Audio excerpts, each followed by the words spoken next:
Mga kagro, parang magic. Yun po, oh, magaling na siya. Nahihiyala siya yun. Kita nyo? Parang magic yung kanyang sungay.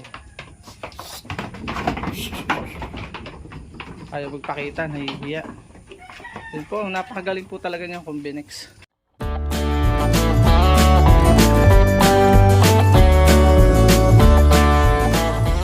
Magandang buhay sa lahat mga kagri. Welcome back sa ating channel. Ano ba ito nakikita nyong nagkulay blue na?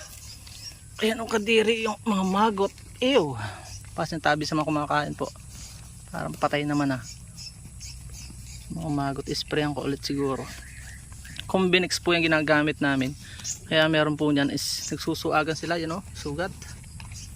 Yung mga magot naman yan. Daw kumakain ng mga bakterya diyan. Pero nakakadiri. Hindi siya nasagi na rin yung iba. Isprayan ko pa ulit isa pa siguro. Isprayan ito ng tatay ko hapon. Nasa 200 plus po yan sa pangsugat. I-sprayan ko. Yan, timing ng pag-spray niyan. Nasagi lang pala mas Simone pa. Hindi ako nag-apply kahapon. Si tatay, pinabili ko. Sa mga kon po yan nabibili sa agricultural supply.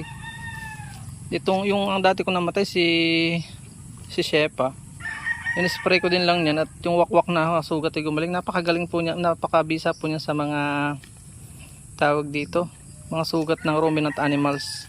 Kahit baboy pwede rin yan, yung mga biyak. Pero sa mga, kung may veterinary doctor po kayo sa inyo, mas better. So sprayan ko po ulit ngayon. Almost every 2 days pagka malala o weekly. Ka namang hinayang kaysa mamatay ito, 10,000 din ito, sayang. Parang patay naman na yung mga mago to. Hindi na naibo eh.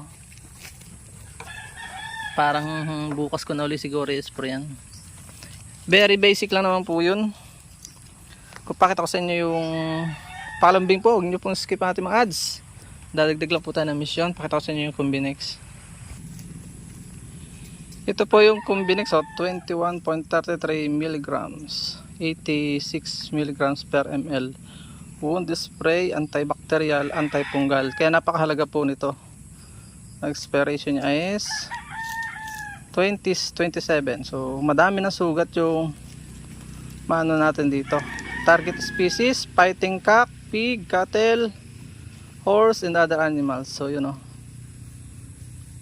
Kailangan lang po huwag tatamaan yung mata. Meron kasi siyang alcohol, mahapdi yan o. Violet dyan siya violet. So yung pangkulay. So yun. I-spray lang siguro ng isa. Tatry kong pakita sa inyo. Kinakalog-kalog po yan para din mga pampintura. Tinatanggal po yung cap ganyan. Tapos meron pa siyang cap. Very safe po yan. Masanghid siya ang amoy. Timing mo dito na punta doon sa facing doon sa wound. Ganyan lang po yun. Pakita ko sa inyo yung sample. Pa-spray na isa. Pa-spray na isa. Medyo mahirap sa mag-spray. Minsan hinahawakan. Hinahabol kasi ng mga guyam. Medyo mahirap. Minsan hinahawakan po yan. Yun ganyan lang pagkapit. Sa sigaret lang. So, unfortunately, ayos siyang pahawak ngayon. May hapdi pa siguro yung So, ganun lang po naman. Spray nyo lang kalog-kalog. Once or twice na spray. Okay na. Iwasan yung avoid yung contamination sa sa irritation sa ice. May sprayan yung ice. Lagyan nyo hanggat maaari ng cover. Yun lang. Please support all Filipino vloggers. Pakita na sa mundo. Kakasan lahing Filipino. Kung gusto nyo po makita yung application, meron po ako doon isang video. Katulad din itong style. Pero ibang si Shepa yun. Patay na ngayon. Yun na lang po nyo. Tingnan na po. Paalam and God bless. Hanggang sa muli po nating informative videos. Tingnan nyo mabuti mga kagro. Parang magic Back to normal ito ang aking tupa. Kanya kagaling po ang Combinex. Alam and God bless. Galing Ganda. Galing na ulit. Hanggang dito na lamang po ang ating vlog. I hope na may natutunan po kayo at napagpala sa panonood.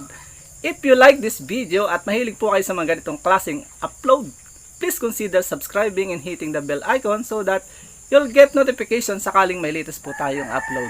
Hanggang dito na lamang po. Maraming salamat. God bless. Bye-bye. Bye-bye muna. Bye-bye. Babay muna, babay. Babay sa ating mga subscriber viewers. Oh. Babay muna, babay. Babay muna po.